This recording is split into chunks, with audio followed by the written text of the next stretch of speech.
Hello and welcome back, everyone. I hope your minds, hearts, and pockets have been relaxed after the meditation.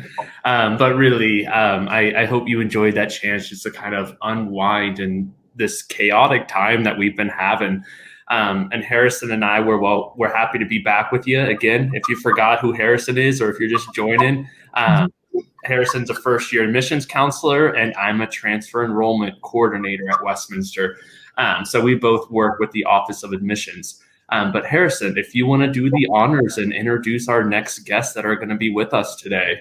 Absolutely, I would love to. So our next guest joining us is Dr. Rick Haskell. He's a professor of finance and the director of the Center for Financial Wellness. So going back to that wellness aspect. And Dr. Orn Bodvarsson, Dean of the Gore School of Business. So we're happy to welcome them both in the live stream. Welcome in. Thank you so much for joining us today. I think I've met Orn briefly before when I was first hired on here, so it's good to see you again. But Dr. Richard, I don't think I've ever met you, but it's nice to have you here joining us today. And I really hope that we can get some good questions going.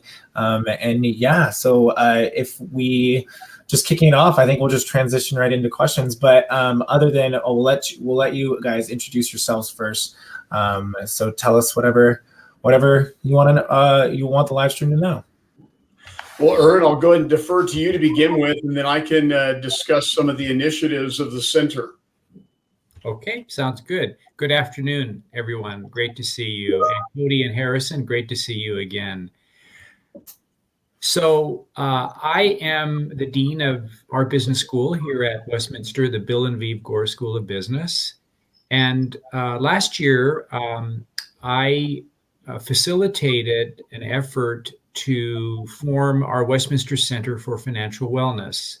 And this is a project that I am to date very proud of.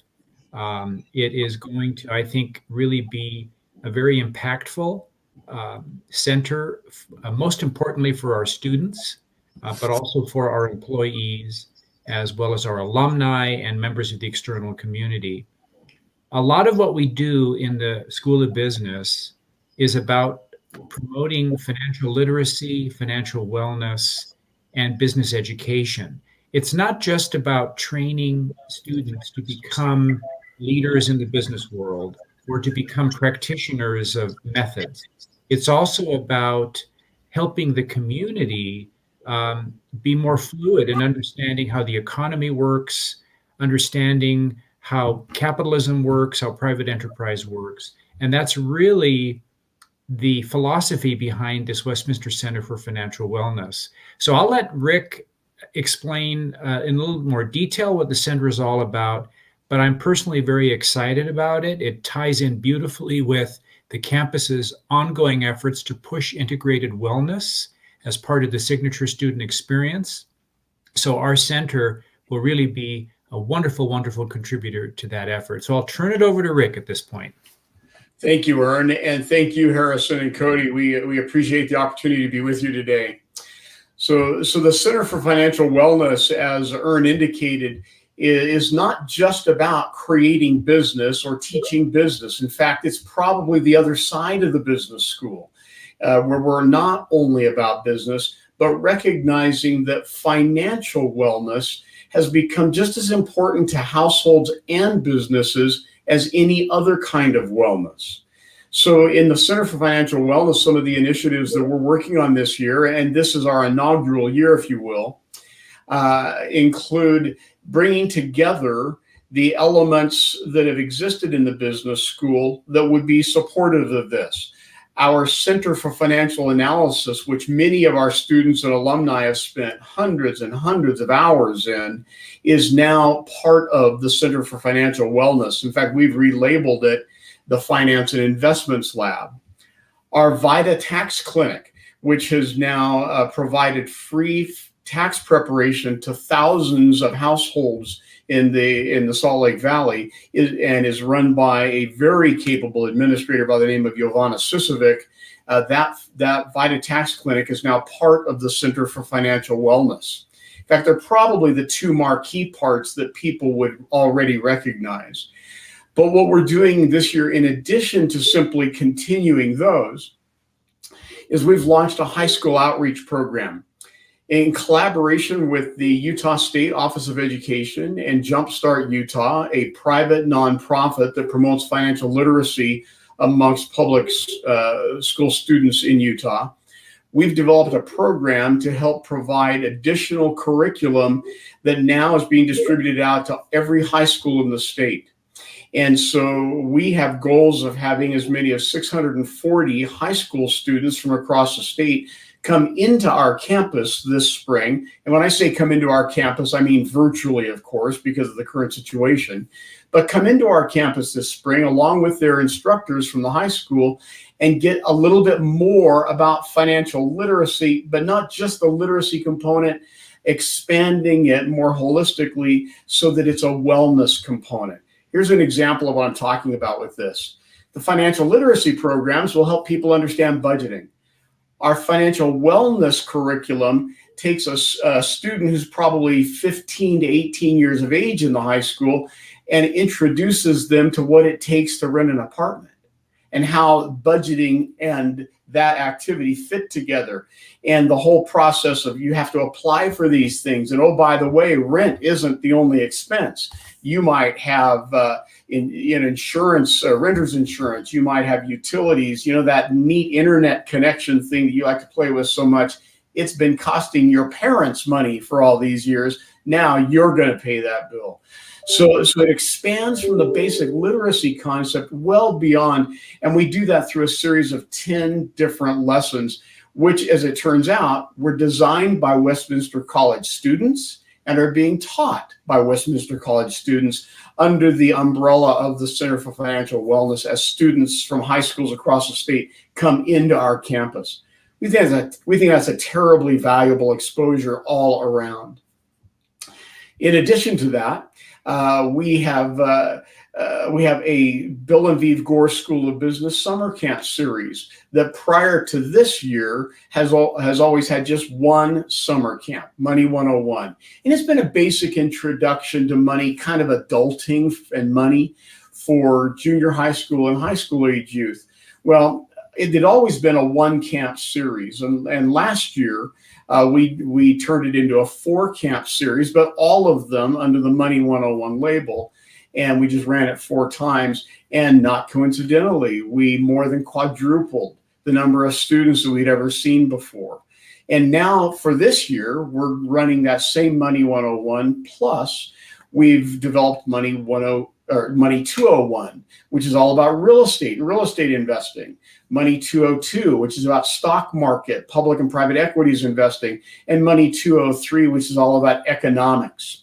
And not just economics from the theoretical textbook standpoint, because you can get that all over the place, but economics of decision making from the practical and applied standpoint.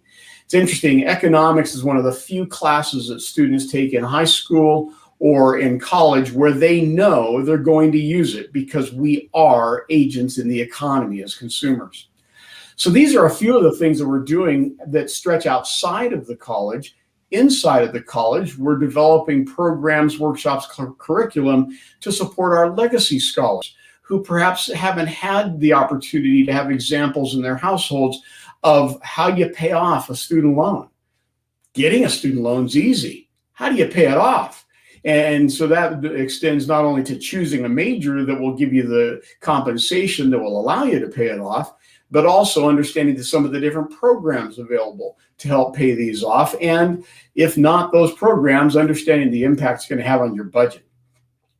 So that's just an example of one of the items we're doing for legacy scholars. We're working through the ASW clubs to extend some of the same content to go beyond legacy scholars. And then we're finally just at the very early stages of developing some really interesting curriculum that helps people understand business. And this isn't from the standpoint of textbooks and from theoretical.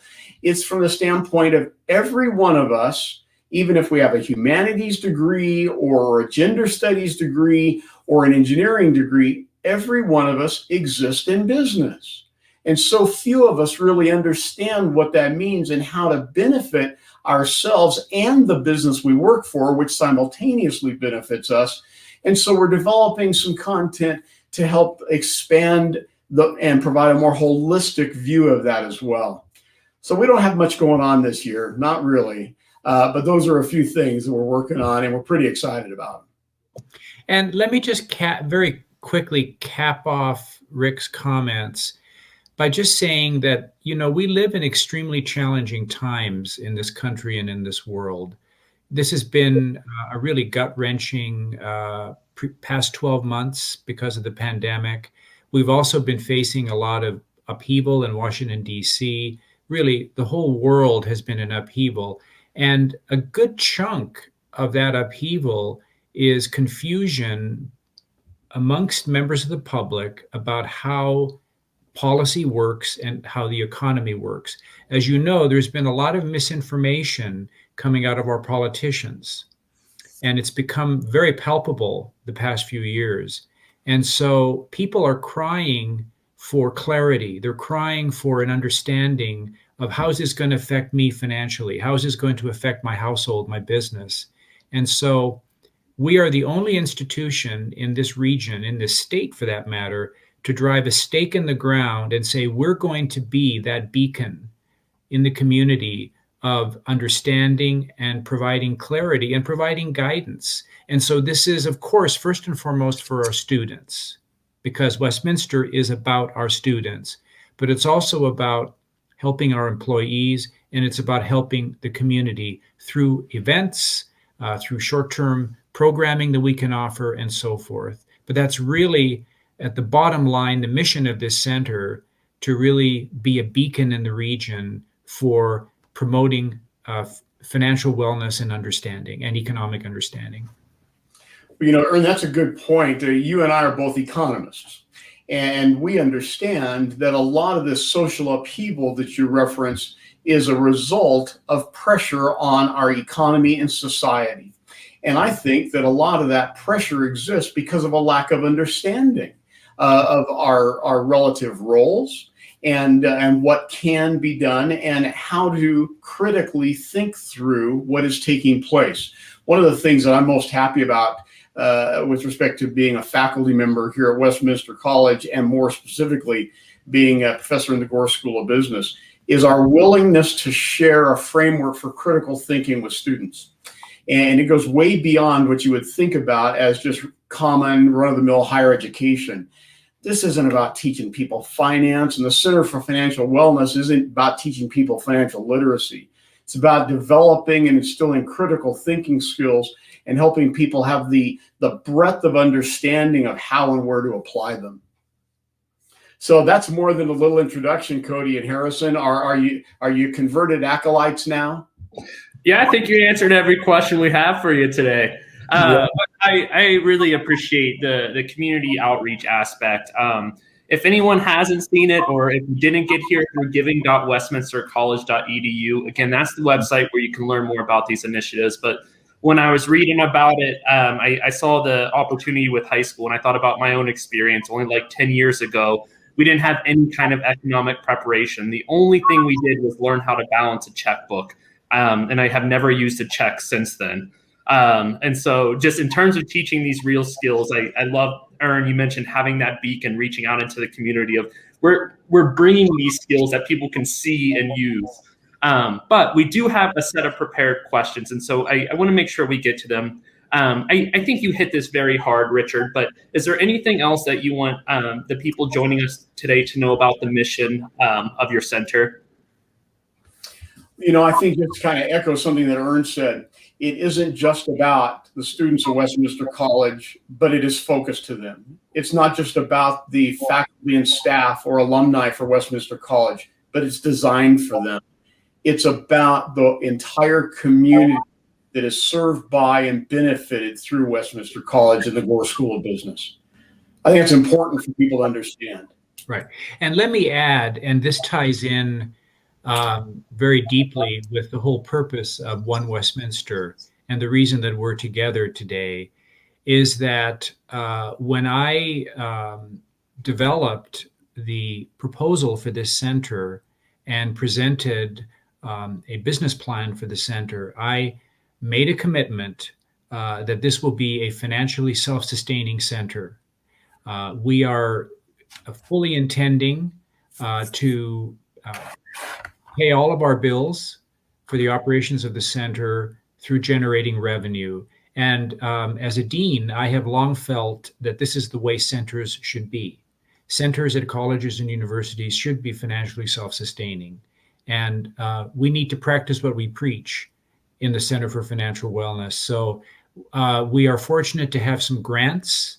We are having a wonderful day so far with respect to fundraising, but we always can use help. And so for us, every dollar that we spend on the operations of the center will have to be a dollar that comes from outside sources. So that's a commitment that we're making. Of course, it involves taking some risk, but that's what you need to do in this business.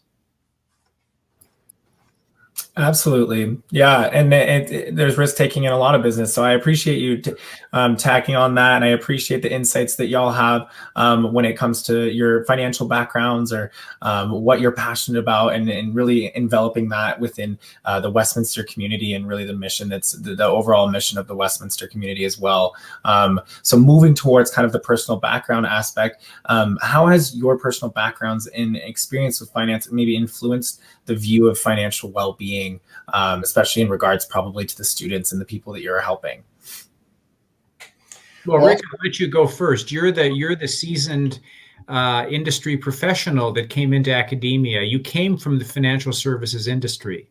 You know, I did. Thank you, Orn. And before financial services as a profession, I studied family financial planning and counseling at another college. That's my undergraduate degree. It wasn't just financial planning and investments. It wasn't just finance. It was financial planning and counseling. So I had the benefit of very early on getting a much broader, much more holistic view of the effect of finance as both a business function, a personal investment function, but as a social and even an emotional function within households. So I think that, and then coupled with a 30-year career in the financial services industry, where I owned my own investment firm and developed a private equity firm, I think that those together conspire to not only allow me to have a moderate impact on our students and really enjoy the interaction I have with the students at Westminster, but also then to be able to have the foundation, the platform from which to think about and try to lead the apparatus that is the Center for Financial Wellness today.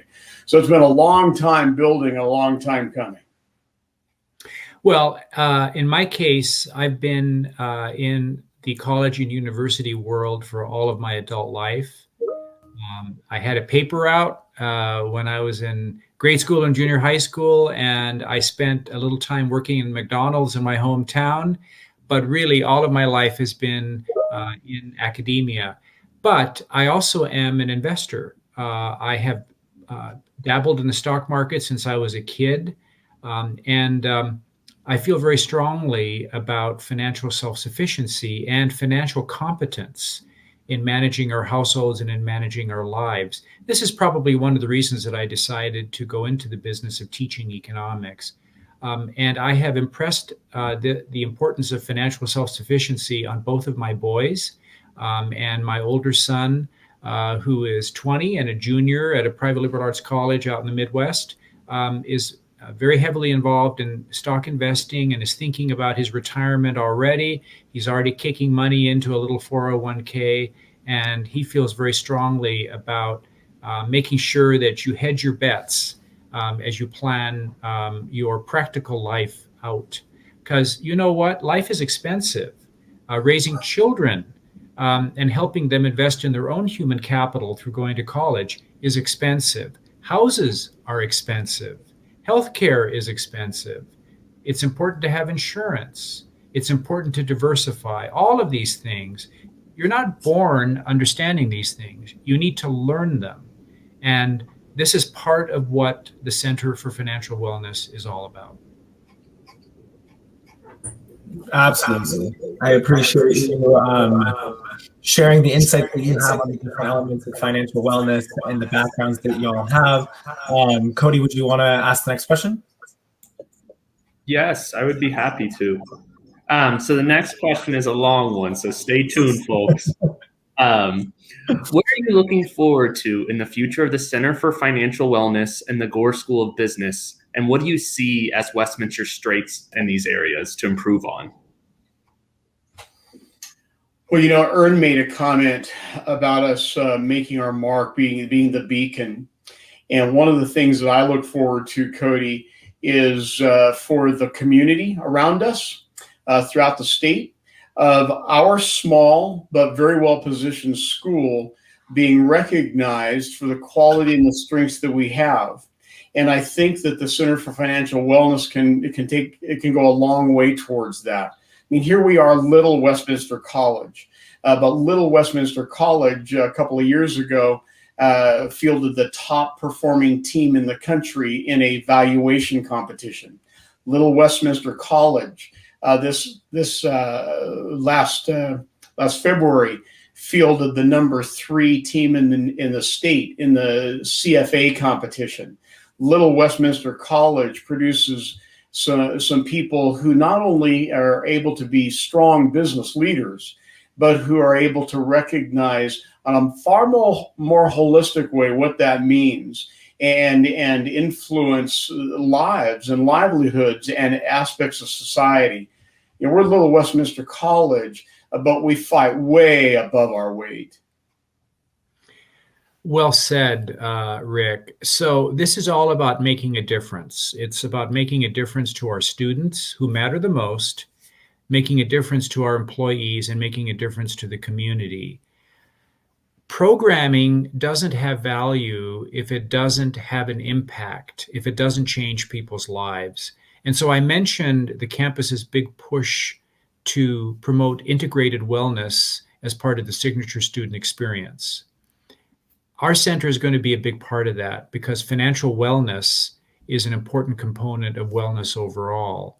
So I want to see real value added to the student body. I want to see all of our students coming through the center, benefiting from it in some way, whether it's participating in programming, whether it's interning. We already are working on a partnership with KeyBank Utah that will involve our students having opportunities to intern at corporate clients of KeyBank Utah's whose employees need financial wellness programming. They've opened their doors to us to send our students in to intern with them.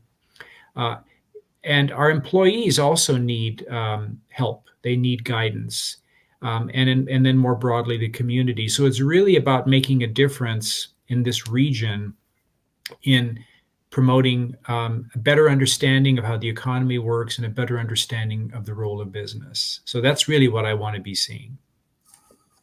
Thank you. Yeah, I appreciate it. And just bouncing over back to me, I appreciate your answers so much because it's working towards those goals with students, and I love the impact that y'all are making and all the different ways that you said that how it actually benefits the students. That student-centric model and those elements of holistic models that get brought into is I really appreciate adding that in, Dr. Richard. And the next question I have for you is maybe how will the funds raised for today, which we always want to come back to that, is that these funds, the point and the effort of today is that these funds that are being raised are really in an effort to help these students and to help these programs really cultivate a greater understanding of financial wellness or wellness and being within life in general. So we definitely want to know, we definitely want to encourage that giving aspect of this One Westminster Day and really root for that for these programs like the School of Business. But how will the funds raised for today benefit the center, the Financial Wellness Center? Well, that's a good question. So I'd like to expand that and say, how will they benefit the center and our students? Mm-hmm. So they're benefiting the center because these programs that we're talking about, you can't create them out of nothing. And they're expensive. They take time. They take resources. Sometimes They take acquiring technology to be able to deliver, or content to be able to distribute. And so they're expensive, and the monies that are being raised will go a long way towards helping us make sure that the center is independent of other budgets at the college. And so, as Ern said, we've made a commitment to have this be a self-supporting environment. So they go a long ways towards that. And you should know that a significant amount of the money that we end up spending, we spend in paying students that are providing some of the content development, that are teaching lessons, that are interacting with businesses that will work within various aspects of the center, both as it exists now and as it becomes as it's housed in part in the new integrated wellness hub that we're expecting to see for our campus over the next couple of years. And so a lot of the money ends up in the hands of our students, and they need that, because they need to know that they can support themselves, and they then need to have experiences that will let them do that and learn at the same time. But maybe more importantly, even than that for the students, is it gives them an opportunity to have lines on their resume that they don't have yet. It gives them a little bit more bulk. It gives them something to talk about. Lets them be topical as they talk to would-be employers. And that's what so many of our students lack. Well, they get some of this through internships, to be sure. But every additional line on a resume, every additional topic of which they can carry on a good, critical conversation with a would-be employer simply differentiates them from anybody else that's applying for that job and helps them get the job. At the end of the day, they need to have jobs. Thanks, Rick. That was I think a very nice summary. Just, let me add that there are some fairly substantial expenses that we have to incur to run a center like this. For example, we have some software subscriptions. We have some financial data sets that we subscribe to, that we make available to our students. Those are expensive kinds of products. And so we need to raise money to cover those expenses. The summer camps that Rick puts on have been wildly successful so far in terms of enrollments and generating revenue. And those are set up to kind of pay for themselves. But really, during the school year, to serve our general student body and to do the good work that we need to do, there are various expenses that we incur that need to be covered. And that's why, getting money from different external sources is key to maintaining good financial health of the center. Absolutely. Thank you so much for giving us your insights and giving us the information on these different things and allowing us to really see how the students are benefiting from this, the overall community is benefiting from this, and really providing the different backgrounds that y'all have and how that has come to fruition today, and how it is benefiting the Westminster community. But moving forward, so we have what's really nice, just a little update, kind of just wrapping up the show here. We do have a goal of 150 gifts, and we are currently sitting at a number of gifts. Oh, right. Just in case anybody's like, we're capping our goal at $150. We're aiming a little bit beyond that. No, yeah. I thought he meant $150,000. Yeah, we just wanted to clarify where that number is coming from. Yeah. So, I mean, Cody, did you want to announce it? You probably. No, I think you said it exactly right. So the numbers they're growing, and so I think what's important again is that giving.westminstercollege.edu. We're giving for the next, I think it's about 11 hours until midnight tonight, and so you don't just have to donate in this session. You can go on our website. You can do some research. Because this initiative is wonderful, and there's also a whole lot of other wonderful initiatives going on at Westminster. And so if the moment's feeling right, we'd love you to support kind of everything you can. And for Ern and Richard, again, one of my main takeaways from just listening to you about truly is the impact in the community. So not just creating this silo at Westminster to say, yeah, this is a great center that we have at Westminster and it's doing good here, but not going beyond that. And I think that's what you're going to see with all of these initiatives going on today, is these are not just siloed initiatives to benefit one person or a group of individuals, or so the school business can say, ooh, look at us. But the community can say, thank you, Westminster, for the difference that you've made in both our students and our families. Yeah.